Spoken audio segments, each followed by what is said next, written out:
സമസ്ത Kerala Sunni student federation SKSSF ഇസ്തിഖാമയുടെ കീഴിൽ നടത്തപ്പെടുന്ന സംസ്ഥാനതല ആദർശ വിശദീകരണത്തിന്റെ ഔപചാരികമായ ഉദ്ഘാടന വേദിയെ അഭിമുഖീകരിച്ചുകൊണ്ട് കാളികണ്ഠം കണ്ടക്കാസ സംവാദത്തിലൂടെ വിഘടനത്തിന്റെ ചിറകുടിച്ചും ആവള സംവാദത്തിലൂടെ വിദഅത്തിന്റെ ചീട്ടുകൊട്ടാരങ്ങളെ തകർത്തെറിഞ്ഞു കേരളം കണ്ട അഹ്ലു സുന്നത്ത് വൽ ജമാഅത്തിന്റെ ആദർശവേദിയിലെ ദൂരശബ്ദം ഉസ്താദ് MT അബൂബക്കർ ദാരിമി അവറുകൾ സദസ്സിനെ അഭിമുഖീകരിക്കുകയാണ്. അധ്യക്ഷൻ അവറുകൾക്ക് വേണ്ടി സർവാദരവരോട് ബഹുമാനപ്പെട്ടവരെ പ്രസംഗകൂടത്തിലേക്ക് ക്ഷണിക്കുന്നു.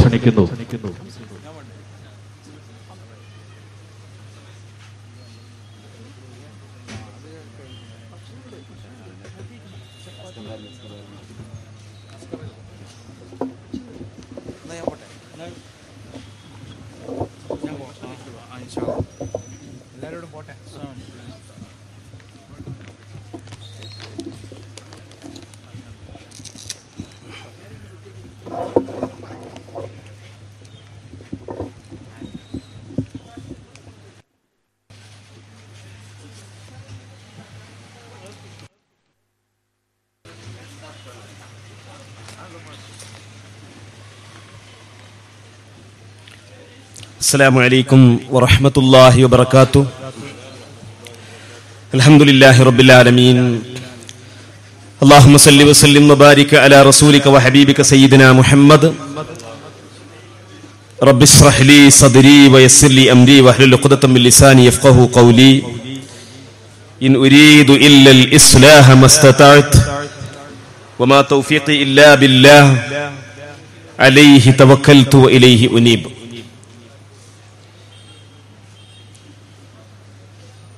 ബഹുമാനരായ വേദിയിലെ സമസ്ത കേരള ജംഇയ്യത്തുൽ ഉലമായുടെയും പോഷക ഘടകങ്ങളുടെയും സമുന്നതരായ നേതാക്കളായ കുഞ്ഞഹമ്മദ് മുസ്ലിയാർ കാട്ടുമുണ്ട ഉസ്താദ് അവർകളെ, സയ്യിദ് ഫസൽ തങ്ങളവർകൾ, ഇസ്ഹാഖ് ഫൈലി ഉസ്താദ് അവർകൾ, അതുപോലെ വേദിയിലിരിക്കുന്ന SYSന്റെയും SKSFന്റെ ആദർശ വിഭാഗമായ ഇസ്തിഖാമയുടെയും നേതാക്കളെ, പ്രവർത്തകരെ, ഉലമാക്കളെ, ഉമറാക്കളെ, സഹോദരങ്ങളെ, അല്ലാഹു സുബ്ഹാനഹു വ തആല നമ്മുടെ ഈ സംഗമം സാലിഹായ ഒരു സൽക്കർമ്മമായി കബൂൽ ചെയ്യുമാറാവട്ടെ.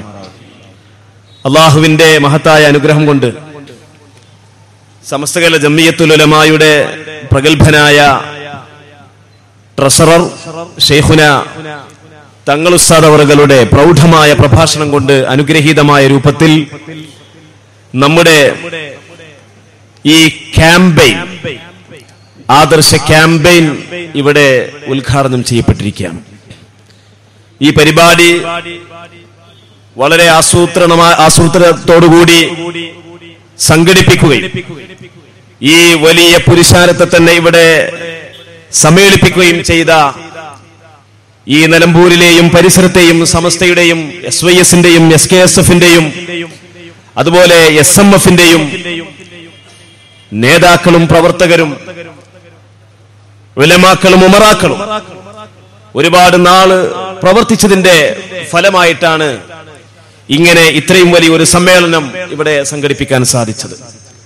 അല്ലാഹു സുബ്ഹാനഹു വ തആല ഇവിടെയുള്ള സമസ്തയുടെ സമുന്നതരായ നേതാക്കന്മാർക്ക്, ഉസ്താദുമാർക്ക്, ഉലമാക്കൾക്ക്, ഉമറാക്കൾക്ക്, പ്രവർത്തകന്മാർക്ക് അല്ലാഹു ദീർഘായുസ്സും ആഫിയത്തും പരലോകത്ത് ഉന്നത സവാബും അല്ലാഹു തആല പ്രദാനം ചെയ്യുമാറാവട്ടെ എന്ന് ദുആ ചെയ്യുകയാണ്. വളരെ പ്രസക്തമായ ഒരു ശീർഷകമാണ് ഇവിടെ ഈ ക്യാമ്പയിൻ ചർച്ച ചെയ്യുന്നത്. IS Salafism, fascism. സലഫിസം എന്നുള്ളത് മധ്യത്തിലാണ്. അതിന്റെ രണ്ട് ധ്രുവങ്ങളിലായി ISഉം ഒരു ഭാഗത്ത് ISഉം മറ്റൊരു ഭാഗത്ത് ഫാസിസവുമാണ്. രണ്ട് വ്യത്യസ്ത തരത്തിലും ശൈലിയിലുമായി പ്രത്യക്ഷപ്പെടുന്ന വിഭാഗങ്ങളാണെങ്കിലും പൊതുവായ അജണ്ടകളിൽ അല്ലെങ്കിൽ മാനവികതയ്ക്ക് വിരുദ്ധമായ നീക്കങ്ങളിൽ ഈ രണ്ട് പാർശ്വങ്ങളും യോജിക്കുന്നു എന്നുള്ളതാണ് വസ്തുത. അതിലൊരുപാട് ഉദാഹരണങ്ങൾ നമുക്ക് പറയാൻ കഴിയും. നിത്യമാധ്യമങ്ങളിലൂടെയും പത്രങ്ങളിലൂടെയും മറ്റനേകം റിപ്പോർട്ടിങ്ങുകളിലൂടെയും ആ കാര്യങ്ങൾ ജനങ്ങൾ മനസ്സിലാക്കിക്കൊണ്ടിരിക്കുകയാണ്.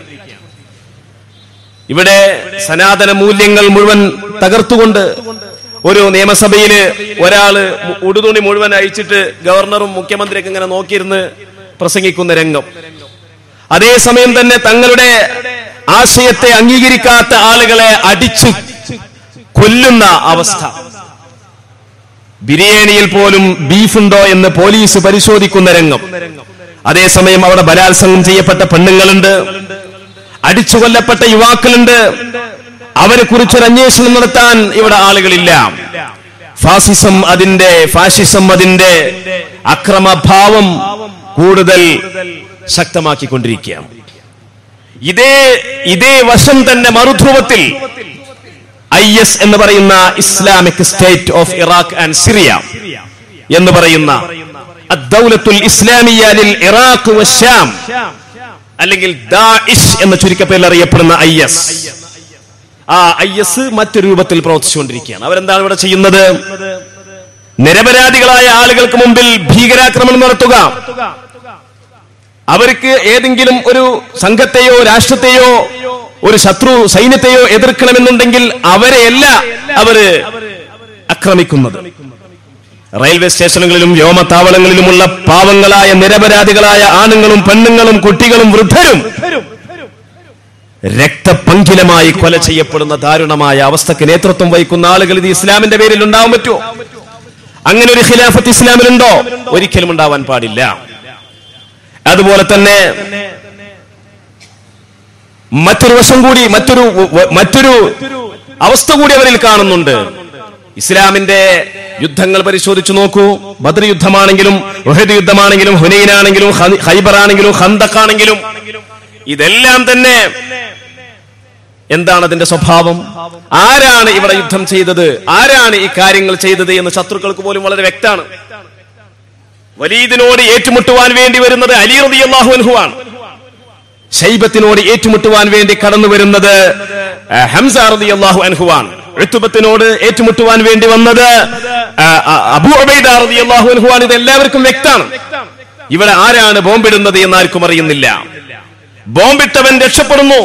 പല സംഭവങ്ങളും ഉണ്ടായിട്ടുണ്ട്. പണ്ട് കണ്ണൂരൊരു ബോംബ് പൊട്ടി ബോംബിട്ടവനെ പിന്നെ പിടികൂടിയത് എറണാകുളത്ത് ഒരു ഹോസ്പിറ്റലിൽ വെച്ചിട്ടാണ്. അന്ന് ആ ബോംബിട്ട ആ ആളുകളെ ന്യായീകരിക്കുന്ന ആ പാർട്ടിയിൽപ്പെട്ട ഒരു വ്യക്തി എന്നോട് തന്നെ പറഞ്ഞു, ഞങ്ങൾ ഈ ചെയ്ത പ്രവർത്തനം വളരെ ഇസ്ലാമികമായ പ്രവർത്തനമല്ലേ? ഞാൻ അയാളോട് തിരിച്ചു ചോദിച്ചു, അത് ഇസ്ലാമികമായ പ്രവർത്തനം എന്ന് നിങ്ങൾക്ക് പറയാൻ യാതൊരു വകുപ്പും ഇല്ല.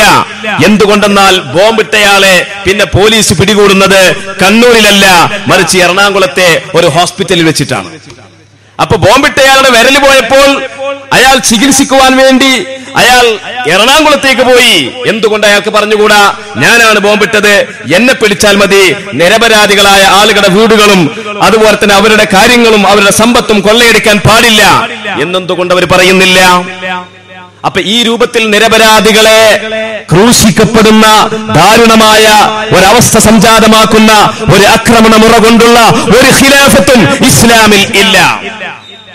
അതുകൊണ്ട് തന്നെ ഇതാണ് ഈ പ്രമേയത്തിന്റെ രണ്ട് ഭാഗത്ത് നിൽക്കുന്ന ഫാഷിസവും IS-ഉം. അതൊരിക്കലും തന്നെ നമുക്ക് അംഗീകരിക്കാനോ ഒരു രാഷ്ട്രത്തിനോ എന്റെ പുരോഗതിക്ക് ഒരിക്കലും തന്നെ സപ്പോർട്ട് ചെയ്യാനോ സാധ്യമല്ലാത്ത വിധം അതിന്റെ വളർച്ചയെ നമ്മൾ പ്രതിരോധിക്കേണ്ടതുണ്ട്. ഈ സന്ദർഭത്തിൽ വളരെ വ്യക്തമായി നമ്മൾ ചിന്തിക്കണം. ഇതിന്റെ മധ്യത്തിൽ വരുന്നവരാണ് സലഫികൾ. സലഫിസം എന്താണ്? സലഫിസം എന്ന് പറയുമ്പോൾ ഇവിടെ ഒരുപാട് ഭീകര അല്ലെങ്കിൽ തീവ്രവാദികളായ പല സംഘടനകൾ നമ്മൾ പറയുന്നുണ്ട്, കേൾക്കുന്നുണ്ട്, വായിക്കുന്നുണ്ട്, അറിയുന്നുണ്ട്. ലഷ്കർ-എ ത്വയ്ബ, അൽ ഖാഇദ, IS, ഇങ്ങനെ പല പേരുകളിൽ. പക്ഷേ ഇവരൊക്കെ എന്താണ് ഇവിടെ ചെയ്തുകൊണ്ടിരിക്കുന്നത്? അല്ലെങ്കിൽ ഇവർ ചെയ്തുകൊണ്ടിരിക്കുന്ന ഈ തീവ്രവാദപരമായ നശീകരണോന്മുഖമായ പ്രവർത്തനങ്ങൾക്ക് വളം വെച്ചു കൊടുക്കുന്ന സൈദ്ധാന്തികമായ അടിത്തറ, അതിന്റെ അസ്ൽ ആരാണ് ഉണ്ടാക്കി കൊടുക്കുന്നത്? ഇവിടുത്തെ ഇസ്ലാമിന്റെ പരമ്പരാഗത സമൂഹമാണോ? അല്ല. പരമ്പരാഗത സമൂഹം എന്ന് പറയുന്നത് ഇന്ത്യയിലെന്നല്ല, ലോകത്തിന്റെ ഏത് മുക്കുമൂലകളിലും കടന്നു വന്ന ഇസ്ലാമിന്റെ പാരമ്പര്യ ഗതിവിഗതി എന്ന് പറയുന്നത് ആത്മീയതയിലൂന്നിയതായ, മഹബത്തിലും സ്നേഹത്തിലും ഊന്നിയതായ, സാഹോദര്യത്തിൽ അധിഷ്ഠിതമായ ഒരു ഇസ്ലാമിക പാരമ്പര്യമാണ്. ആ പാരമ്പര്യം ആരംഭിക്കുന്നത് ഇവിടെ നിന്നാണ്. അത് പുണ്യ റസൂലിൽ നിന്നാണ്, താബിഈങ്ങളിൽ നിന്നാണ്. അതുപോലെ ഇങ്ങനെ കൈമാറിപ്പോന്ന അല്ലാഹുവിന്റെ ഔലിയാക്കള്, ആരിഫീങ്ങള്, സാലിഹീങ്ങള്, ശുഹദാക്കന്മാരിലൂടെ തലമുറകളായി കൈമാറിപ്പോന്ന സുന്ദരമായ, സ്നേഹസമൃദ്ധമായ, സ്നേഹസമ്പുഷ്ടമായ, അന്യരെ സ്നേഹിക്കണം, ബഹുമാനിക്കണം, അവർക്ക് സഹായങ്ങൾ നൽകണമെന്ന് പറയുന്ന ആ ഒരു പാരമ്പര്യം. നിങ്ങൾ നോക്കൂ, നമ്മുടെ കർമ്മശാസ്ത്ര ഗ്രന്ഥങ്ങൾ തന്നെ, നമ്മുടെ ഫിഖ്ഹിന്റെ ഗ്രന്ഥങ്ങൾ തന്നെ, ഉദാഹരണം തുഹ്ഫത്തുൽ മുഹ്താജിന്റെ 9ാമത്തെ വോള്യം പരിശോധിച്ചു നോക്കൂ. എന്ത് പറയുന്നുണ്ട് അതിൽ? മുസ്ലിമിന്റെ ബാധ്യതകൾ അതിൽ വിശദീകരിക്കുന്നുണ്ട്. മുസ്ലിമിന്റെ ബാധ്യത സകാത്ത് കൊടുക്കൽ മാത്രമല്ല, മുസ്ലിമിന്റെ ബാധ്യത അങ്ങനെയുള്ള കാര്യങ്ങൾ, നിർബന്ധ ഇസ്ലാം കാര്യങ്ങൾ മാത്രമല്ല. ഒരു നാട്ടിൽ ഉണ്ണാനും ഉടുക്കാനുമില്ലാത്ത അമുസ്ലിംകൾ ഉണ്ടെങ്കിൽ, ഇസ്ലാമികേതര വിശ്വാസികൾ ഉണ്ടെങ്കിൽ, അവർക്ക് ഉണ്ണാനും ഉടുക്കാനും രോഗത്തിന് ചികിത്സിക്കുവാനും ആവശ്യമായ ഫണ്ട് എന്താണോ വേണ്ടത് എങ്കിൽ അത് ചെയ്തു കൊടുക്കാൻ ഇവിടെ ഭരണകൂടത്തിന് സാധിക്കുന്നില്ല എങ്കിൽ, മറ്റു ഫണ്ടിങ്ങുകളെ കൊണ്ടത് പൂർത്തീകരിക്കുന്നില്ല എങ്കിൽ മുസ്ലിമീങ്ങളെ ബാധ്യതയാണ് എന്ന് പരമ്പരാഗത ഇസ്ലാമിക കർമ്മശാസ്ത്രം നമ്മെ പഠിപ്പിക്കുമ്പോൾ, അതാണ് സ്നേഹത്തിന്റെ മതമാണ് ഇസ്ലാം എന്ന് പറയുന്നത്. അതേ സമയത്ത് ഈ പാരമ്പര്യമായി കിട്ടിപ്പോന്ന, കൈമാറിപ്പോന്ന ഇസ്ലാമിന്റെ ആ പരമ്പരാഗത ശൈലിക്ക് യാതൊരു സപ്പോർട്ടും നൽകാത്ത കക്ഷികളായിട്ട് 1-2 നൂറ്റാണ്ടുകൾക്ക് മുമ്പ് പ്രത്യക്ഷപ്പെട്ട മുഹമ്മദ് ബിൻ അബ്ദുൽ വഹാബിനാൽ സ്ഥാപിതമായ വഹാബി പ്രസ്ഥാനം, ആ വഹാബി പ്രസ്ഥാനം ഉണ്ടാക്കിയെടുത്ത സൈദ്ധാന്തികമായ, ആശയപരമായ പുത്തൻ സിദ്ധാന്തങ്ങളാണ് ഇത്തരം മുഴുവൻ കക്ഷികളുടെയും ആശയതലത്തിലുള്ള സ്രോതസ് എന്ന് നമുക്ക് സമഗ്രമായി പഠനം നടത്തുമ്പോൾ, ഈ വിഷയത്തിൽ ഒരുപാട് ഗവേഷണങ്ങൾ നടന്നിട്ടുണ്ട്, ഒരുപാട് പുസ്തകങ്ങൾ രചിക്കപ്പെട്ടിട്ടുണ്ട്, ഒരുപാട് ചിന്തകന്മാർ ഇതിനെക്കുറിച്ച് ചർവകൾ നടത്തിക്കൊണ്ടിരിക്കുന്നുണ്ട്. അതിൽ നമുക്ക് മനസ്സിലാക്കാൻ സാധിക്കും, ഈ പ്രസ്ഥാനങ്ങൾക്കൊക്കെ അവരുടെ മതകീയമായ അവകാശവാദങ്ങൾക്കും അവരുടെ ആശയപരമായ അടിത്തറകൾക്കും അതിന് പണിപ്പുര ഒരുക്കി കൊടുക്കുന്ന, പരിസരം ഒരുക്കി കൊടുക്കുന്നത് സലഫിസമാണ്, വഹാബിസമാണ്. എന്തൊക്കെയാണ് വഹാബിസം ഇവിടെ പറഞ്ഞത്? ഇന്നത്തെ ഈ ദാഇഷിന്റെയും ഇങ്ങനെയുള്ള മുഴുവൻ സംഘങ്ങളും അനുവർത്തിക്കുന്ന മുഴുവൻ പ്രവർത്തനങ്ങളുടെയും അതിന്റെ ആശയപരമായ, സൈദ്ധാന്തികമായ പിന്നാമ്പുറത്തിന്റെ പഠനങ്ങൾ നാം കൂലങ്കുശമായി നടത്തുമ്പോൾ, ഇന്നും ഞങ്ങൾ അതിനെക്കുറിച്ച് ചർച്ച ചെയ്തിട്ടുണ്ട്. ഈ പരിപാടി ഇവിടെ പരിപാടി നടക്കുന്നതിന് മുമ്പായിട്ട് SKSFന്റെ ആദർശ വിങ്ങിന്റെ സമുന്നതരായ ആളുകൾ ഞങ്ങൾ യോഗം ചേർന്നപ്പോൾ, ഇന്നും ഞങ്ങൾ അതിന്റെ വലിയ ചിന്തകന്മാരുടെയും നിരീക്ഷകന്മാരുടെയും കൃതികൾ സമാഹരിച്ചിട്ടുണ്ട്, അവയിൽ പഠനം നടത്തിയിട്ടുണ്ട്. ഇത് തട്ടിച്ചു നോക്കുമ്പോൾ നമുക്ക് മനസ്സിലാക്കാൻ സാധിക്കും, പാരമ്പര്യ ഇസ്ലാമിൽ നിന്ന് തെറിച്ചുപോയ വിഭാഗങ്ങളാണ് ഇവരൊക്കെയെന്ന്. എന്താണ് കാരണം? പാരമ്പര്യ ഇസ്ലാമിന്റെ സ്വഭാവം എന്താണ്? സാലിഹീങ്ങൾ ജീവിച്ചിരിപ്പുള്ളപ്പോഴും മരിച്ചുപോയാലും സാലിഹീങ്ങളോടുള്ള ആത്മീയമായ ബന്ധമാണ് പാരമ്പര്യ ഇസ്ലാമിനുള്ളത്. സമസ്ത ജമിയത്തുൽ ഉലമ വിഭാവനം ചെയ്യുന്ന ഈ ഇസ്ലാമിക പാരമ്പര്യത്തിന്റെ അടിത്തറയാണ്, നേരത്തെ തങ്ങൾ ഉസ്താദ് പ്രസംഗിച്ചല്ലോ, മഹാന്മാരുമായിട്ടുള്ള അഭേദ്യമായ ബന്ധം. ഇത് ഹദീസിലൂടെ പഠിപ്പിക്കപ്പെട്ട കാര്യമാണ്. സ്വഹീഹുൽ ബുഖാരിയിൽ കാണാം, ബാബു മൻ ഇസ്തആന ബിസ്സാലിഹീന വദ്ദുഅഫായി, പാവങ്ങളായ ആളുകളോടും സാലിഹീങ്ങളായ ആൾക്കാരെ കൊണ്ടും പ്രതിസന്ധി വേളകളിൽ സഹായം തേടുന്നതിനെ പറ്റി പറയുന്ന അധ്യായം. ഈ അധ്യായത്തിൽ 2 ഹദീസാണ് ഇമാം ബുഖാരി തങ്ങൾ കൊടുക്കുന്നത്. സാലിഹീങ്ങളെ കൊണ്ട് സഹായം തേടുക എന്ന് പറഞ്ഞാൽ അവരുടെ ദുആ കൊണ്ടും ബറക്കത്ത് കൊണ്ടും സഹായം തേടുക പ്രതിസന്ധി ഘട്ടത്തിൽ നിന്നാണ്, അല്ലാതെ ആൾബലം കൊണ്ടും സൈനിക സന്നാഹം കൊണ്ടുമല്ല. ദുആ ബറക്കത്ത് കൊണ്ട് സഹായം ചോദിക്കുക. ഈ അധ്യായത്തിൽ 2 ഹദീസാ കൊടുക്കുന്നത്. അതിൽ 2ാമത്തെ ഹദീസ് എന്താണെന്നറിയോ? നബി സല്ലല്ലാഹു അലൈഹി വസല്ലം തങ്ങൾ പറയുന്നു, സയഅതി സമാനൻ, ഒരു കാലഘട്ടം വരും, ആ കാലഘട്ടത്തിൽ അവിടെ യുദ്ധമുണ്ടാകുമ്പോൾ, അവിചാരിതമായ യുദ്ധങ്ങൾ പൊട്ടിപ്പുറപ്പെടുമ്പോൾ ചോദിക്കപ്പെടും, നിങ്ങളിൽ ഹൽ ഫീകും മൻ സഹിബൻ നബിയ സല്ലല്ലാഹു അലൈഹി വസല്ലം, നിങ്ങളെ കൂട്ടത്തിൽ സ്വഹാബിമാരുണ്ടോ? ഉണ്ട് എന്നാണ് മറുപടി എങ്കിൽ ഫയുഫ്തഹു ലഹും, അവർക്ക് വിജയമുണ്ടാകും. പിന്നെ യുദ്ധം വരും. അപ്പൊ ചോദിക്കപ്പെടും ഹൽ ഫീകും മൻ സഹിബ അസ്ഹാബൻ നബി സല്ലല്ലാഹു അലൈഹി വസല്ലം, സഹാബിമാരുടെ സഹാബിമാർ താബിഈങ്ങൾ നിങ്ങളുടെ കൂട്ടത്തിലുണ്ടോ? ഉണ്ട് എന്നാണ് മറുപടി എങ്കിൽ ഫയുഫ്തഹു ലഹും, വിജയമുണ്ടാകും. പിന്നെ പിൽക്കാലത്ത് യുദ്ധം വരുമ്പോൾ താബിഈങ്ങൾ നിങ്ങളുടെ കൂട്ടത്തിലുണ്ടോ? ഉണ്ട് എന്നാണ് മറുപടി എങ്കിൽ ഫയുഫ്തഹു ലഹും, അവർക്ക് വിജയമുണ്ടാകുമെന്ന് ഷഫീഉനാ മുഹമ്മദുർ റസൂലുള്ളാഹി. അപ്പൊ സാലിഹീങ്ങളോടുള്ള സഹവാസം, ഈ സാലിഹീങ്ങളുടെ ബർക്കത്ത് കൊണ്ടാണ്. ഇസ്ലാമിന്റെ ചരിത്രം പരിശോധിച്ചു നോക്കൂ. ആ ചരിത്രത്തിൽ ഒരു സ്ഥലത്തും നമുക്കൊരു എവിടെയെങ്കിലും വിജയം ഉണ്ടായിട്ടുണ്ടോ? ബദറിൽ വിജയമുണ്ടായിട്ടുണ്ടോ? ഉഹദിലുണ്ടായിട്ടുണ്ടോ? ഹുനൈനിലുണ്ടായിട്ടുണ്ടോ? എവിടെ ഉണ്ടായിട്ടുണ്ട് എന്ന് ചരിത്രം പറയുന്നുണ്ടെങ്കിലും അതിന്റെയൊക്കെ വിജയത്തിന്റെ പിന്നാമ്പര രഹസ്യം അത് ആയുധബലമല്ല, ആൾബലമല്ല, ഭീകരതയല്ല, ഭീതിപ്പെടുത്തലല്ല, നേർക്കുനേരെയാണ്. അതിനു പുറമെ അതിന്റെ ഏറ്റവും പ്രധാനപ്പെട്ട ഘടകം മഹത്തുക്കളോടുള്ള ബന്ധമാണ്, സഹവാസമാണ്. ആ സഹവാസം മരണത്തോടുകൂടി മുറിയുമോ? മുറിയില്ല. അല്ലാഹുവിന്റെ റസൂൽ അത് പഠിപ്പിച്ചു. സഹീഹുൽ ബുഖാരിയിൽ തന്നെ കാണാം, ഇന്ന മിനശ് ശജരി ലമാ ബറകതുഹു കബറകത്തിൽ മുസ്ലിമി. മരങ്ങളെ കൂട്ടത്തിൽപ്പെട്ട ഒരു മരം, അത് ഈന്തപ്പന മരമാണ്. അതിന്റെ ബറക്കത്ത് മുസ്ലിമിന്റെ ബറക്കത്ത് പോലെയാണ്. ഈന്തപ്പന മരം പച്ചയാകുമ്പോഴും ഉണങ്ങുമ്പോഴും അതുകൊണ്ട് ഒരുപാട് ഗുണങ്ങളുണ്ട്. മുസ്ലിമും അങ്ങനെ തന്നെയാണ്. ഈ ഹദീസിനെ വിശദീകരിച്ചുകൊണ്ട് മഹാനായ ഇമാം ഹാഫിദ് ബിൻ ഹജർ അൽ അസ്ഖലാനി തങ്ങൾ പറഞ്ഞത് എന്താണ്? വകദാലിക ബറകത്തുൽ മുസ്ലിമി ആമ്മത്തുൻ ഫീ ജമീഇൽ അഹ്വാലി വനഫഉഹു മുസ്തമിറുൻ ലഹു വലിഗൈരിഹി ഹത്താ ബഅദ മൗതിഹി. അടിവരട്ട് മനസ്സിലാക്കേണ്ടതാണ്. ഇവിടെ സലഫിസം പ്രതിനിധാനം ചെയ്യുന്ന ആശയധാരയെ അതിന്റെ കടക്കു കത്തിവെക്കുന്ന പുണ്യ റസൂലിന്റെ പ്രഖ്യാപനമാണത്. മുസ്ലിമിന്റെ ബറക്കത്ത് എന്ന് പറയുന്നത് അത് മരണപ്പെട്ടാലും മുറിയുകയില്ല. ആ ബറക്കത്ത് ആമത്തുൻ ഫീ ജമീഇൽ അഹ്വാൽ വനഫഉഹു മുസ്തമിറുൻ ലഹു വലിഗൈരിഹി ഹത്താ ബഅദ മൗതിഹി. മരിച്ചാലും അത് കിട്ടുന്നതാണ്, ലഭിക്കും, മറ്റുള്ളവർക്കും ലഭിക്കും എന്നാണ് ഈ ഹദീസിന്റെ താല്പര്യമെന്ന് മഹാനായ ബുഖാരിയുടെ പ്രഗൽഭനായ വ്യാഖ്യാതാവ് ഹാഫിദ് ഇബ്നു ഹജർ അൽ അസ്ഖലാനി റളിയല്ലാഹു തആല അൻഹു രേഖപ്പെടുത്തി. സലഫി ധാര എന്താ പറഞ്ഞത്? അബ്ദുൽ വഹാബിൻ ആലി ഇവിടെ സ്ഥാപിതമായ 1100കളുടെയും ഹിജറയാണ് കേട്ടോ. ഹിജറ 1100ന്റെ മധ്യത്തിനു ശേഷം 1200ന്റെ ആരംഭത്തിലായിട്ട് പൊട്ടിപ്പുറപ്പെട്ട വഹാബി പ്രസ്ഥാനം അല്ലെങ്കിൽ സലഫി പ്രസ്ഥാനം സൗദി അറേബ്യയിലുള്ള നജിദിലാണത് പൊട്ടിപ്പുറപ്പെട്ടത്. അവര് പറയുന്നത് എന്താണ്?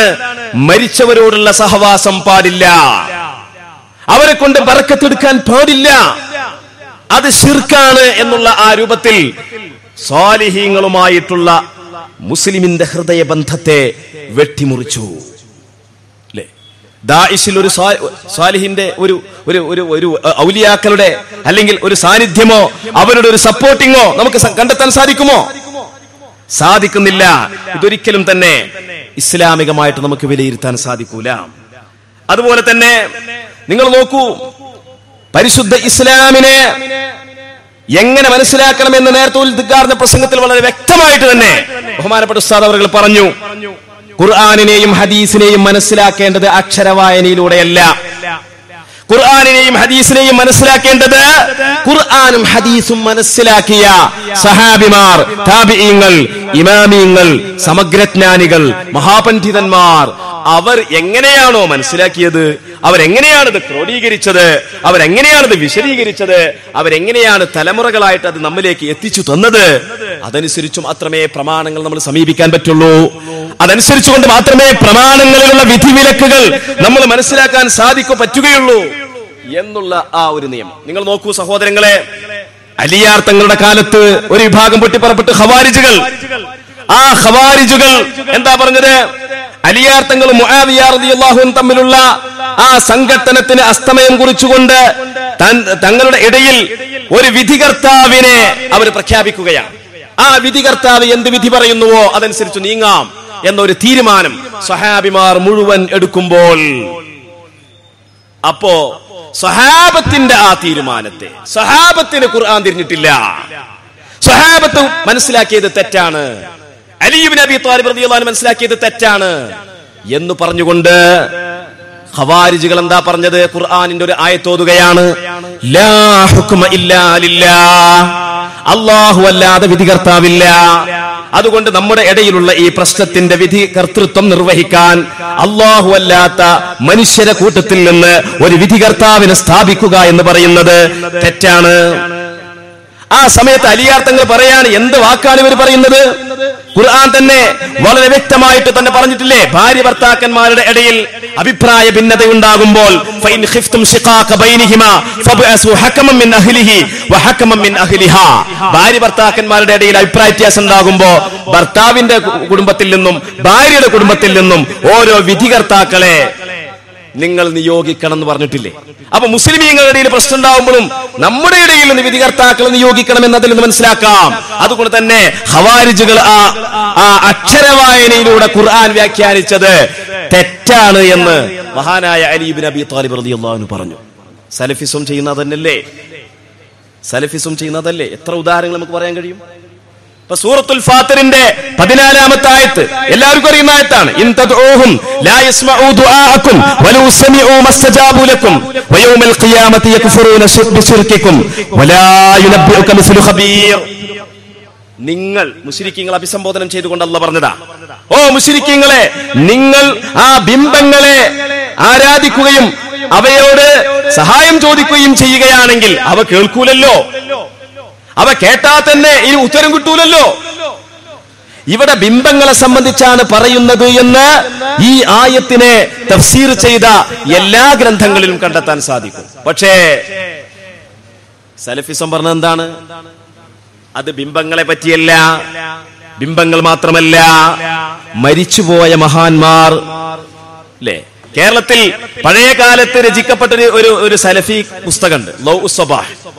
അതിൽ പറയാണ്, അതിന്റെ ഒരു വരിയിൽ എന്താണുള്ളത്? വമൻ ദആ ദൂനൽ ഇലാഹി അഹദ അശ്റക ബില്ലാഹി വലൗ മുഹമ്മദാ. ആരെങ്കിലും മുഹമ്മദ് നബിയെ എന്ന് വിളിച്ചു പോയാൽ മുശ്രിക്കായി. കാരണം വിളിച്ചാൽ കേൾക്കൂല. ഇത് ബിംബങ്ങളെ പറ്റി ഇറക്കിയ ആയത്താണ് എന്ന് സർവ്വ തഫ്സീറുകളും പറയാണ്. ഇവര് സ്വന്തമായിട്ട് ഖുർആനെ വ്യാഖ്യാനിച്ചുകൊണ്ട് പറയാണ്, അല്ല, അത് മരിച്ചുപോയ ആൾക്കാരെ പറ്റിയാണ്, മരിച്ചുപോയ മഹാന്മാരെ പറ്റിയാണ്. അപ്പൊ ഇങ്ങനെ സ്വതന്ത്രമായ ഖുർആനിക വ്യാഖ്യാനത്തിലേക്ക് ഇവർ കടക്കുകയാണ്. മാത്രവുമല്ല, അതിനു പുറമെ സലഫിസത്തിന്റെ സ്വഭാവം എന്താണ്?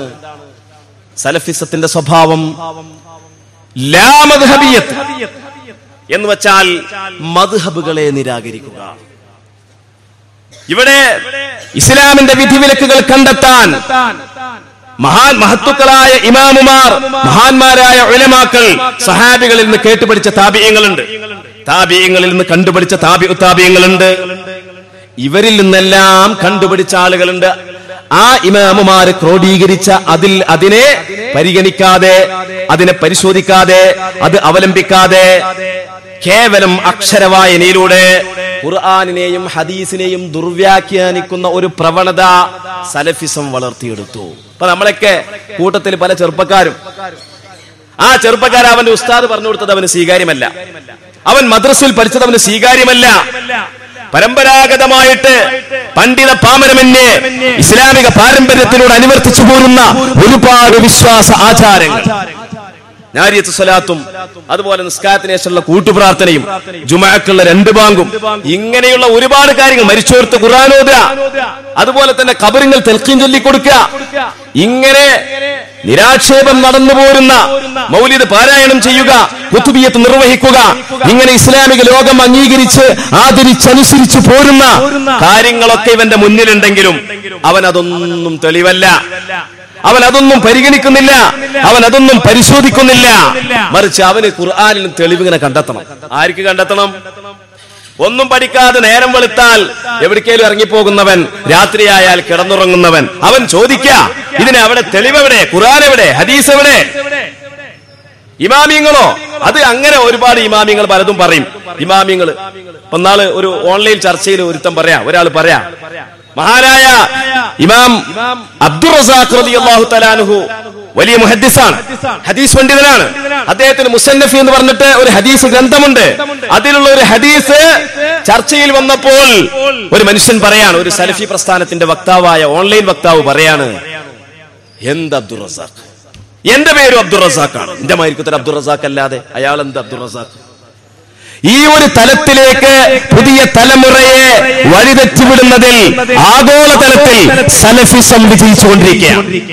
ഇത് നമ്മൾ പ്രതിരോധിക്കേണ്ടതല്ലേ? ഈ രൂപത്തിൽ ജനങ്ങളെ വലിയ ഒരു ഫിത്നയിലേക്കാണ് ഇവർ നയിച്ചുകൊണ്ടിരിക്കുന്നത്. ചരിത്രം പരിശോധിച്ചാൽ ഒരുപാട് സംഘങ്ങളോട് പ്രത്യക്ഷപ്പെട്ടതായിട്ട് കാണാൻ സാധിക്കും. സ്വഹാബത്തിന്റെ കാലത്ത് ഖദരിയാക്കൾ പ്രത്യക്ഷപ്പെട്ടു. നേരത്തെ ഉസ്താദ് പറഞ്ഞ മുഅ്തസിലിയാക്കൾ, അതുപോലെ ഖവാരിജുകൾ, ശിയാക്കൾ, ജഹ്മിയാക്കൾ, ഇങ്ങനെ ഒരുപാട് പുത്തൻ വാദികളും പുത്തൻ പ്രസ്ഥാനക്കാരും അനിസ്ലാമിക പ്രസ്ഥാനക്കാരും ഇസ്ലാമിന്റെ പേരിൽ പ്രത്യക്ഷപ്പെട്ടു. പക്ഷേ അവരൊക്കെ അവരുടെ ഫിത്നകളിൽ നിന്ന് ഈ സമുദായത്തെ രക്ഷപ്പെടുത്തുവാൻ അന്ന് ജീവിച്ചിരുന്ന ഇസ്ലാമിന്റെ കാവൽ ഭടന്മാരായ വലിയ ഇമാമുമാർക്ക് സാധിച്ചു. പക്ഷേ ഈ സലഫിസം എന്ന് പറയുന്ന ഈ ഫിത്ന അതിങ്ങനെ വളർന്ന് ഇങ്ങനെ കൊണ്ടിരിക്കുകയാണ് പല രൂപത്തിലായി. ഇത് വലിയൊരു ദുരന്തമാണ്. ഈ ദുരന്തം എന്ന് പറയുന്നത് എവിടുന്നാണ് ഈ ദുരന്തത്തിന് സൂചന ലഭിച്ചത്? ഈ ദുരന്തത്തിന്റെ സൂചന അള്ളാഹുവിന്റെ റസൂൽ തന്നെ നമ്മെ പഠിപ്പിച്ചിട്ടുണ്ട്. അള്ളാഹുവിന്റെ റസൂൽ ഒരിക്കൽ ദുആ ചെയ്യുകയാണ്. സ്വഹീഹുൽ ബുഖാരിയിൽ കാണാം, സ്വഹീഹ് മുസ്ലിമിൽ കാണാം, അല്ലാഹുമ്മ ബാരിക് ലനാ ഫീ ശാമിനാ, അല്ലാഹുമ്മ ബാരിക് ലനാ ഫീ യമനിനാ. അല്ലാഹുവേ, ഞങ്ങൾക്ക് ശാമിൽ നീ ബറക്കത്ത് ചെയ്യണമേ, യമനിൽ ബറക്കത്ത് ചെയ്യണമേ എന്നിങ്ങനെ അള്ളാഹുവിന്റെ റസൂൽ ദുആ ചെയ്യുമ്പോൾ അപ്പൊ നജിദിൽ നിന്ന് വന്ന ഒരാൾ അവിടെ ഉണ്ട്, ഒരു സഹാബി. നജിദ് എന്ന് പറഞ്ഞാൽ ഇന്നത്തെ സൗദി അറേബ്യയുടെ റിയാദ് സ്ഥിതി ചെയ്യുന്ന ആ സ്ഥലമാണ്. അത് വിശാലാർത്ഥത്തിൽ ഇറാഖിന്റെ ഭരണാധികാരികൾ നജിദും റിയാദും പരിസരവും ബഹ്റൈനെയൊക്കെ അവരുടെ രാഷ്ട്രാതിർത്തി വികസിപ്പിച്ചപ്പോൾ ആ ഭാഗങ്ങളൊക്കെ ചില വരികളിൽ ഇറാഖ് എന്ന് പറഞ്ഞു കാണും. ഇറാഖ് എന്ന് പറഞ്ഞാൽ ഇന്നത്തെ ഭൂപടത്തിൽ കാണുന്ന ഇറാഖല്ല, വിശാലാർത്ഥത്തിലുള്ള അവിഭക്ത ഇറാഖ്. ആ ഇറാഖിന്റെ തെക്കുഭാഗത്തുള്ള നജിദ് എന്ന് പറയുന്ന സ്ഥലം, ആ സ്ഥലത്തിലും ബറക്കത്ത് ചെയ്യാൻ വേണ്ടി നബിയെ അങ്ങ് ദുആ ചെയ്യണമേ എന്ന് ഒരു സ്വഹാബി നബിയോട് ആവശ്യപ്പെട്ടപ്പോൾ അല്ലാഹുവിന്റെ റസൂൽ ദുആ ചെയ്യുന്നില്ല. അല്ലാഹുവിന്റെ റസൂൽ വീണ്ടും പറഞ്ഞത് എന്താണ്? അല്ലാഹുമ്മ ബാരിക് ലനാ ഫീ ശാമിനാ വഫീ യമനിനാ. ആ കൂട്ടത്തിൽ വഫീ നജ്ദിനാ എന്ന് ഉൾപ്പെടുത്തുവാൻ അല്ലാഹുവിന്റെ റസൂൽ വിസമ്മതിക്കുകയാണ്. അല്ലാഹുവിന്റെ റസൂൽ മദീനയിൽ നിന്ന് നേരെ കിഴക്കോട്ട് തിരിയുകയാണ്. നേരെ മദീനയുടെ കിഴക്ക് ഏതാണ്? നജ്ദാണ്. നജ്ദി എന്ന് പറഞ്ഞാൽ മുസൈലിമത്തുൽ കദ്ദാബ് എന്ന കള്ളപ്രവാചകൻ പൊട്ടിപ്പുറപ്പെട്ട യമാമ എന്ന് പറയുന്ന ആ നാട്ടിൽപ്പെട്ട ഒന്നാണ് നജ്ദ് എന്ന് പറയുന്നത്. ഇസ്ലാമിക ലോകത്ത് അല്ലാഹുവിന്റെ റസൂൽ ജീവിച്ചിരിപ്പുള്ള കാലത്ത് തന്നെ പൊട്ടിപ്പുറപ്പെട്ട ഏറ്റവും വലിയ ഫിത്ന ഏതാണ്? അത് മുസൈലിമത്തുൽ കദ്ദാബിന്റെ കള്ളപ്രവാചകത്വവുമായി വന്ന ആ ഒരു ഫിത്നയാണ്. അത് വലിയ പരീക്ഷണമായിരുന്നു. സഹാബിമാർ ആ ഫിത്നയെ അടിച്ചൊതുക്കുവാൻ വേണ്ടി സഹിച്ച ത്യാഗത്തിന്റെ കഥകളും ചരിത്രങ്ങളും ഇവിടെ വിശദീകരിക്കാൻ സമയമില്ല. അപ്പൊ അങ്ങോട്ട് കിഴക്കോട്ട് തിരിഞ്ഞുകൊണ്ട് അല്ലാഹുവിന്റെ റസൂൽ പറയാ, ഹുനാലിക യത്ലുൽ ഫിത്ന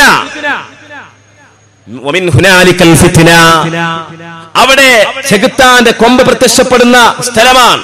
അവിടെ ഒരു ഫിത്ന, അവിടെ വലിയ ഫിത്നകൾ, കുഴപ്പങ്ങൾ, മതത്തിന്റെ അകത്ത് പ്രശ്നങ്ങൾ, തീരാത്ത പ്രശ്നങ്ങൾ വരാൻ പോകുന്നുണ്ട് എന്ന് ഷഫീഉനാ മുഹമ്മദുർ റസൂലുള്ളാഹി. ഇനി ചരിത്രം പരിശോധിച്ചു നോക്കൂ. ഓരോ കാലഘട്ടത്തിലുള്ള ചരിത്രം ഈ ഹദീസിന്റെ മിസ്ദാഖുകളായിട്ട്, ഈ ഹദീസിനെ അല്ലാഹുവിന്റെ റസൂലിന്റെ പ്രവചനത്തെ പുലർത്തുന്ന ഘടകങ്ങളായിട്ട് ഓരോ കാലത്തും പ്രത്യക്ഷപ്പെടുമ്പോൾ, പുലരുമ്പോൾ ആ പുലർച്ചയുടെ ഏറ്റവും പ്രകടമായ ഉദാഹരണമായിട്ടാണ് സലഫിസം കടന്നു വരുന്നത്. അതുകൊണ്ട് തന്നെ സലഫിസം എന്ന് പറയുന്നത് ലോകം കണ്ട ഏറ്റവും വലിയ ഫിത്നയായിട്ട് നമുക്ക് കണ്ടെത്താൻ സാധിക്കും.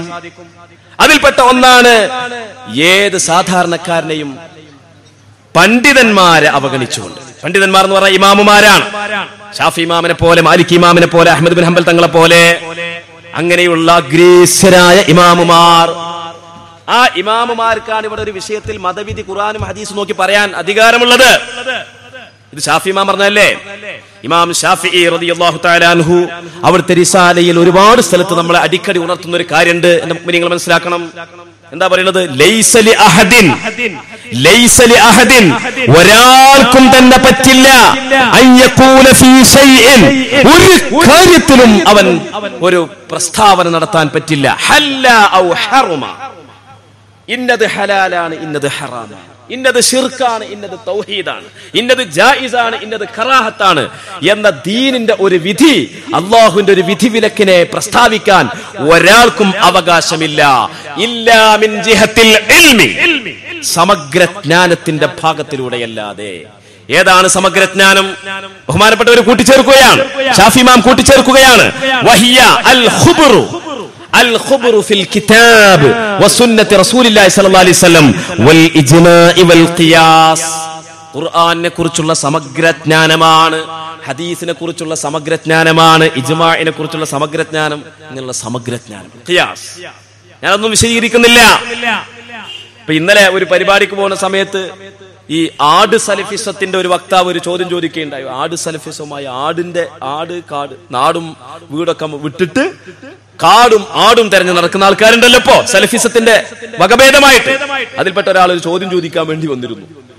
അപ്പൊ ചോദ്യം ചോദിക്കാൻ വേണ്ടി വന്നപ്പോ എന്നോടൊരു ചോദ്യം ചോദിച്ചപ്പോ ഞാൻ ചോദിച്ചു, അല്ല നിങ്ങൾ ആ ചോദ്യം ചോദിച്ച ആ കാര്യം നിങ്ങൾ എവിടുന്നാ കണ്ടത് എന്ന് ചോദിച്ചു. നിങ്ങളത് പറയണമെങ്കിൽ എന്നോട് ആ ചോദ്യം ചോദിക്കാൻ നിങ്ങൾക്ക് അതിനൊരു മാറ്റർ വേണ്ടേ, ഒരു തെളിവ് വേണ്ടേ? ആ തെളിവ് ഏതാണ് സഹോദര? ഞാൻ എവിടുന്നോ വായിച്ചതോ ആയിട്ട് ഓർക്കുന്നു. കണ്ടോ, എവിടുന്നോ വായിച്ചതായിട്ട് ഓർക്കുന്നു എന്നാണ് അവൻ പറയുന്നത്. ഈ ഒരു തലത്തിലേക്ക് ആളുകളെ കൊണ്ടെത്തിക്കുന്ന ഏറ്റവും ദുരന്തപൂർണമായ ഒരു ഫിത്നയിലേക്കാണ് സലഫിസം. അതുതന്നെയാണ് ആ നിലയ്ക്ക് ചിന്തിക്കുമ്പോൾ, ആ നിലക്കുള്ള സൈദ്ധാന്തികമായ വശത്തിലൂടെ ഖുർആനിനെയും ഹദീസിനെയും ദുർവ്യാഖ്യാനിച്ചപ്പോഴാണ് ഇവിടെ ഈ രൂപത്തിലുള്ള ഭീകര സംഘങ്ങൾ പ്രത്യക്ഷപ്പെടാൻ തുടങ്ങിയത്. അല്ലാത്തൊരു പാരമ്പര്യ ഇസ്ലാമിൽ ഇത് കാണുന്നില്ലല്ലോ. ഏതെങ്കിലും റെയിൽവേ സ്റ്റേഷനിൽ പോയിട്ട് ചാവേറായിട്ടാണ് പൊട്ടുക. ഇപ്പൊ ഇവിടെ വന്ന് കാണ്ട് ഒരാൾ ഇപ്പൊ ചാവേറ് നമ്മൾ അറിഞ്ഞിട്ടൊന്നുമില്ല കേട്ടോ, ഒരാൾ ബെൽറ്റിൽ ബോംബും മുട്ടി കാണ്ട് ആൾ പൊട്ടിയെന്ന് വിചാരിക്കുക. സ്റ്റേജിമത്തെ നേതാക്കന്മാരും ഈ പാവങ്ങളായ ഈ മൂല്യന്മാരും ഈ സാധാരണക്കാരായ പാവങ്ങളൊക്കെ പാടങ്ങട്ട് ചിന്നി ചിതറിയിട്ട് എന്ത് ചെയ്ത്? അങ്ങനത്തെ ഒരു യുദ്ധ ഇസ്ലാമിലുണ്ടോ? ഒരു പക്ഷേ എന്നോട് പ്രതികാരം തീർക്കാൻ വേണ്ടിയ കാര്യം അവിടെ ബോംബിട്ടിട്ടുണ്ടാകും.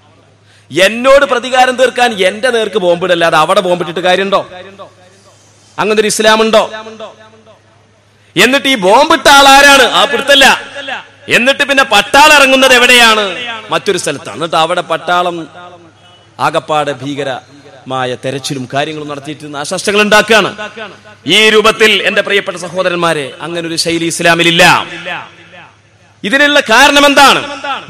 അതിന്റെ ഏറ്റവും പ്രധാനപ്പെട്ട കാരണമാണ് മദ്ഹബുകൾ നിരാകരിച്ചു എന്നത്. മദ്ഹബുകൾ അംഗീകരിക്കാതെ സ്വതന്ത്രമായി തെളിവന്വേഷിച്ച് നടക്കുന്ന ഒരു സ്വഭാവത്തിലേക്ക് ചെറുപ്പക്കാരെ വഴിതെറ്റിച്ചു വിട്ടു എന്നതാണ് സലഫിസം ഈ പരിസരം ഉണ്ടാക്കിയെടുക്കാൻ സൃഷ്ടിച്ച അവരുടെ ഏറ്റവും വലിയ കാതലായ വശം.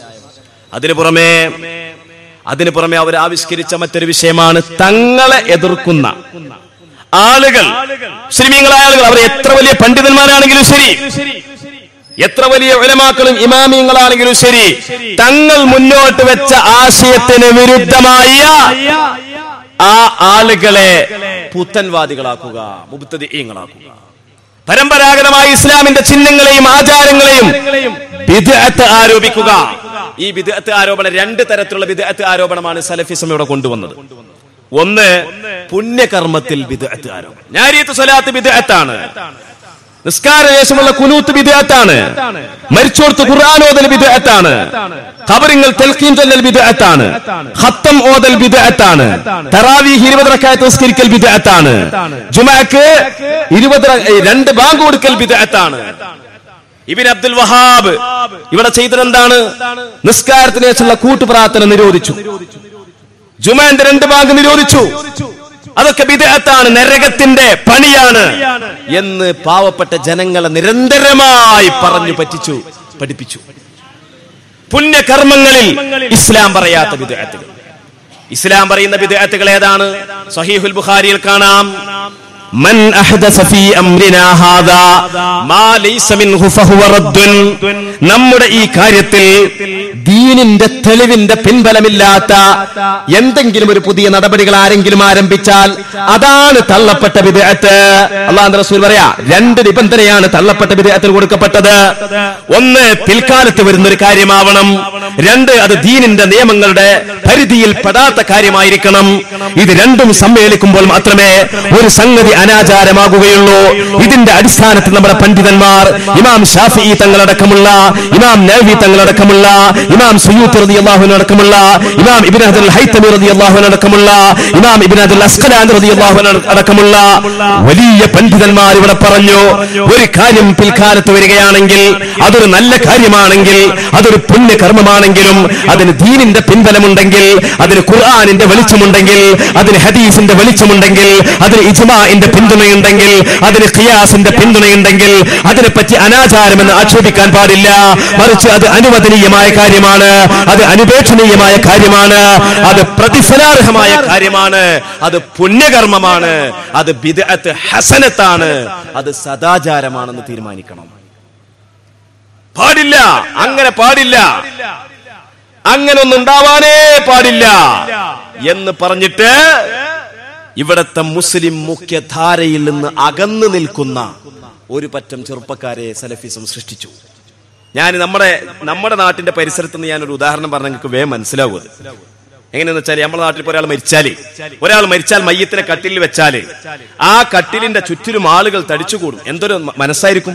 ആ മയ്യത്ത് നമ്മളെ വേർപ്പെടുകയാണ്, ആ മയ്യത്ത് നമ്മളോട് വിടവാങ്ങുകയാണ്. വിടവാങ്ങുന്ന മയ്യത്തിന് വേണ്ടി, പരലോക ഗുണത്തിന് വേണ്ടി ദുആ ചെയ്യുന്ന മാനസികാവസ്ഥയിൽ നിന്ന് ഒരാൾ ദുആർക്കുമ്പോ ബാക്കിയുള്ളവർ എത്ര ഇഖ്ലാസോടുകൂടിയാണ് അവിടെ ആമീൻ പറയാറുള്ളത്, അല്ലേ? നമുക്കൊക്കെ ഒരു അനുഭവമാണ്. അങ്ങനെ എല്ലാവരും ആമീൻ പറയുന്ന സന്ദർഭത്തിൽ ഒന്നോ രണ്ടോ ആൾക്കാർ കാണാൻ മാറി നിൽക്കും. ഇന്ന് രാവിലെ എനിക്കുണ്ടായ ഒരു അനുഭവമാണ്. ഞങ്ങളെല്ലാവരും ദ്വാരക്കാണ്. കുറച്ച് മുസ്ലിമീങ്ങൾ അവിടെ അപ്പുറത്തുനിന്ന് മാറിക്കുന്നുണ്ട്. അവർ നമ്മളെ ജാതി അല്ലാത്തതുകൊണ്ട് നമ്മളെ ജാതിപ്പെട്ട കുറച്ച് ആൾക്കാർ ഇങ്ങനെ മാറിക്കാണ്. ചിലർ ബാക്ക് കൈയ്യെട്ടുന്നു, ചിലർ മുന്നിൽ എന്തോ താങ്ങുന്നു. ഇങ്ങനെ മാറി നിൽക്കുന്ന ഒരു പറ്റം തലമുറയെ സൃഷ്ടിക്കുകയല്ലേ സലഫിസം ചെയ്തത്? അതുകൊണ്ടല്ലേ വ്യവസ്ഥാപിതമായ ഭരണകൂടങ്ങളുള്ള നാടുകളിൽ വിപ്ലവങ്ങൾ ഉണ്ടാക്കിക്കൊണ്ട് സ്വയം പ്രഖ്യാപിത ഖിലാഫത്തിന്റെ പ്രഖ്യാപനം നടക്കുന്നത്? ഒരു ഭരണമില്ലാത്ത നാട്ടിൽ ഒരു ഭരണം സ്ഥാപിക്കുന്നത് പോലെയല്ല. വ്യവസ്ഥാപിതമായ ജനങ്ങളുടെ ആരോഗ്യപരവും ക്ഷേമപരവും വിദ്യാഭ്യാസപരവും മതപരവുമായ എല്ലാ കാര്യങ്ങളും നടപ്പിലാക്കിക്കൊണ്ടിരിക്കുന്ന വ്യവസ്ഥാപിതമായ ഭരണകൂടങ്ങൾ ഉള്ളപ്പോൾ തന്നെ സ്വയം പ്രഖ്യാപിത ഖലീഫമാര് രംഗത്ത് വരുന്ന ഒരു സ്വഭാവം ഈ ഏതാനും ചെറുപ്പക്കാർ അവരിൽ വളർന്നു വന്നത് ഈ സലഫിസത്തിന്റെ വാസനയാണ് അവരിലുള്ളത്. അങ്ങനെ എന്റെ പ്രിയപ്പെട്ട സഹോദരന്മാരെ, പുണ്യകർമ്മങ്ങളിലുള്ള ബിദ്അത്ത് ആരോപണം അതിങ്ങനെ മൂത്ത് ഇപ്പൊ ഞാൻ നേരത്തെ പറഞ്ഞതുപോലെ നാടും വീടും വിട്ടിട്ട് ആട് സലഫിസത്തിലേക്ക് പോയിക്കൊണ്ടിരിക്കുകയാണ്. അഥവാ നിത്യജീവിതത്തിൽ പോലും നബിയുടെ നിത്യജീവിതം മാത്രമല്ലാത്ത എല്ലാം മതവിരുദ്ധമാണ്. നബിയുടെ ജീവിതകാലത്ത് ഫാൻ ഓൺ ആയിരുന്നോ? ഇല്ല. നബിയുടെ ജീവിതകാലത്ത് മൊബൈലിൽ ഫോൺ കോൾ ചെയ്തിരുന്നോ? ഇല്ല. എല്ലാം അനിസ്ലാമികമാണ്. നിത്യജീവിതത്തിൽ പോലും ബിദ്അത്ത് ആരോപണം. എത്രത്തോളം എന്ന് വെച്ച് കഴിഞ്ഞാൽ ഇനി കുറച്ച് കഴിഞ്ഞാൽ ഇവരെന്ത് പറയുന്നറിയോ? ഹജ്ജിന് പോകുമ്പോൾ നടന്നിട്ട് മാത്രമേ പോകാൻ പറ്റുള്ളൂ. കാരണം സൂറത്തുൽ ഹജ്ജിൽ അല്ലാഹു പറഞ്ഞെന്താ? വഅദ്ദിം ഫിന്നാസി ബിൽ ഹജ്ജി യഅതൂക റിജാലൻ വഅലാ കുല്ലി ളാമിരിൻ യഅതീന മിൻ കുല്ലി ഫജ്ജിൻ അമീഖ്. ഇബ്രാഹിം നബിയെ അങ്ങ് മലയുടെ മുകളിൽ കയറിക്കൊണ്ട് വിളിച്ചു പറയുക, ഹജ്ജ് കൊണ്ടുള്ള വിളിയാളം നടത്തുക.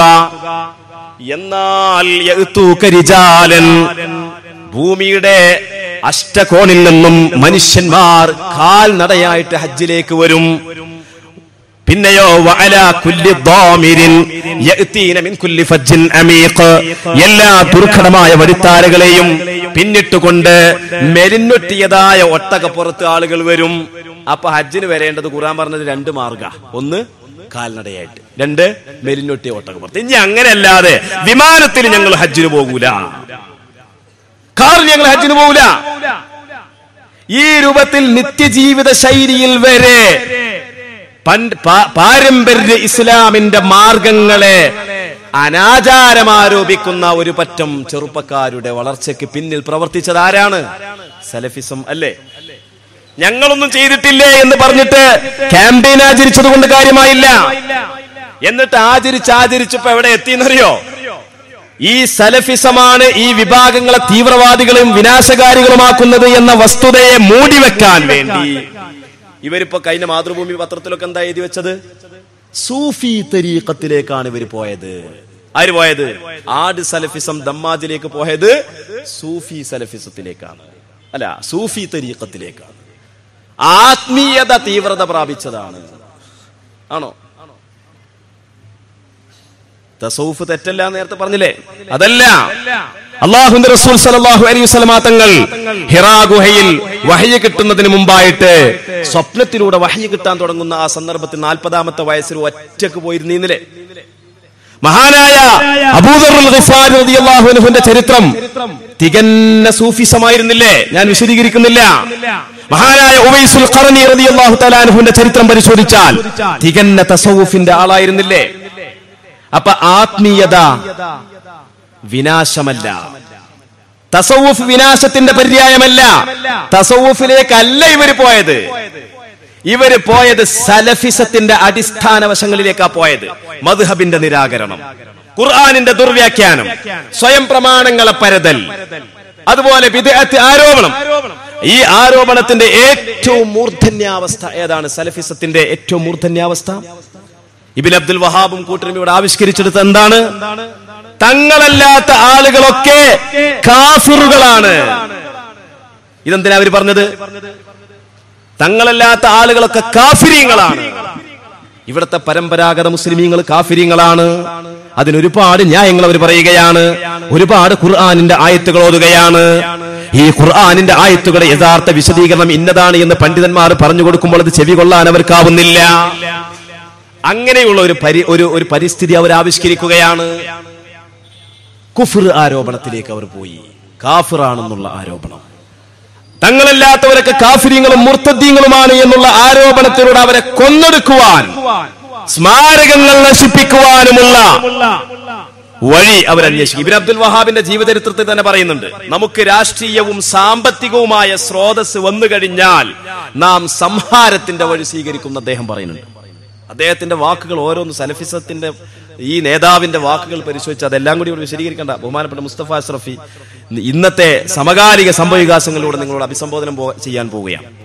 അതുകൊണ്ട് ഞാൻ വാക്കുകൾ ചുരുക്കുകയാണ്. ഒരു സ്ഥലത്ത് അദ്ദേഹം പറയുന്നുണ്ട്, എന്താ പറയുന്നത് അറിയോ? നബിയെ, അങ്ങാണ് ശിർക്ക് വെക്കുന്നതെങ്കിൽ അങ്ങയുടെ അമലും പൊളിഞ്ഞു പോകും നബിയെ. ഈ ആയത്ത് കൊണ്ട് സൂചിപ്പിക്കുന്ന നബിയിൽ നിന്ന് ശിർക്ക് ഉണ്ടാകുന്നല്ല. നബിയിൽ നിന്ന് ശിർക്ക് പോയിട്ട് മറവിയിൽ പോലും ഒരു തെറ്റ് പോലും ഉണ്ടാകില്ല. ഇതാണ് സുന്നത്തിയമായത് പറയുന്നത്. പക്ഷേ അവിടെ നബിയോട് അഭിസംബോധനം ചെയ്തുകൊണ്ട് അവിടെ ഉദ്ദേശിക്കുന്നത് എന്താണ്? മുശ്രിക്കീങ്ങളെയാണ്. അള്ളാഹു സംസാരിക്കുന്നത് നബിയോടാണെങ്കിലും അവിടുത്തെ അള്ളാഹുവിന്റെ ഉദ്ദേശവും ലക്ഷ്യവും മുശ്രിക്കീങ്ങളിലേക്ക് അസ്ത്രം തൊടുത്തു വിടലായിരുന്നു. അത് സാഹിത്യശാഖകളിലൊക്കെ പറയുന്നുണ്ട്, മുഖ്തസറുൽ മആനിയിലൊക്കെ അത് പറയുന്നുണ്ട്. ഈ ആയത്ത് ഉദ്ധരിച്ചുകൊണ്ട് ഇയാൾ പറയാണ്, അപ്പൊ അമ്പിയാക്കൾ വരെ തൗഹീദിനെ കുറിച്ച് പഠിക്കേണ്ടവരാണ്.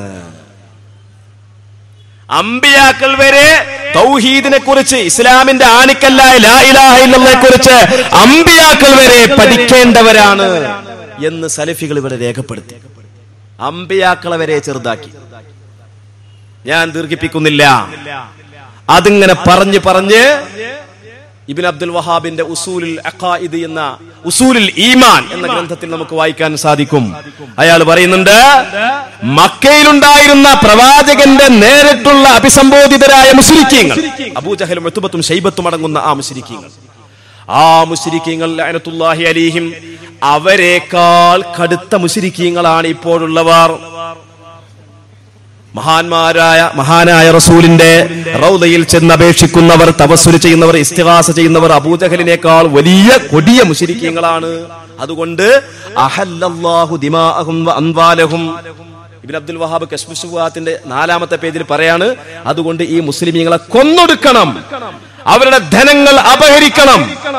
തന്റെ രാഷ്ട്രമായ നജ്ദിൽ മാത്രമല്ല, മദീനയടക്കമുള്ള മുസ്ലിമീങ്ങൾ താമസിക്കുന്ന മുഴുവൻ മേഖലകളിലും മുഴുവൻ സമൂഹവും ശിർക്കിൽ പതിച്ചിരിക്കുന്നു, കാഫിരീങ്ങളായിരിക്കുന്നു, മുർത്തദ്ദുകളായിരിക്കുന്നു. അതുകൊണ്ട് അവരെ കൊള്ളയടിക്കണം, കൊലപാതകം ചെയ്യണം. അഹല്ലല്ലാഹു ദിമാഅഹും വ അംവാലഹും, അവരുടെ സമ്പത്തും അവരുടെ രക്തവും ചീന്തപ്പെടണം എന്നുള്ള ഒരു പ്രമേയം പാസാക്കിക്കൊണ്ട് അതനുസരിച്ചുകൊണ്ട് നിഷ്ഠൂരമായ വിധ്വംസക പ്രവർത്തനങ്ങൾ, നശീകരണ പ്രവർത്തനങ്ങൾ, ഉന്മൂലന പ്രവർത്തനങ്ങളിലൂടെ കൊന്നൊടുക്കുന്ന ഒരു ശൈലിയിലേക്ക് ഒരു ജനതയെ വളർത്തിയെടുക്കുന്നതിൽ സലഫിസം പ്ലാറ്റ്ഫോം കണ്ടെത്തി. ആ പ്ലാറ്റ്ഫോമിലേക്ക് ചില ആളുകൾ വണ്ടി കയറി. അപ്പോൾ അവരും അതേ ആശയഗതിയിൽ കൊന്നൊടുക്കുന്ന രൂപത്തിലുള്ള പ്രവർത്തനങ്ങൾ, അതാണ് ഇസ്ലാം എന്നുള്ള രൂപത്തിലുള്ള പ്രവർത്തന മാർഗങ്ങൾ അവലംബിച്ചു. ആ അവലംബിച്ച കൂട്ടത്തിലാണ് IS ഉൾപ്പെടുന്നത്.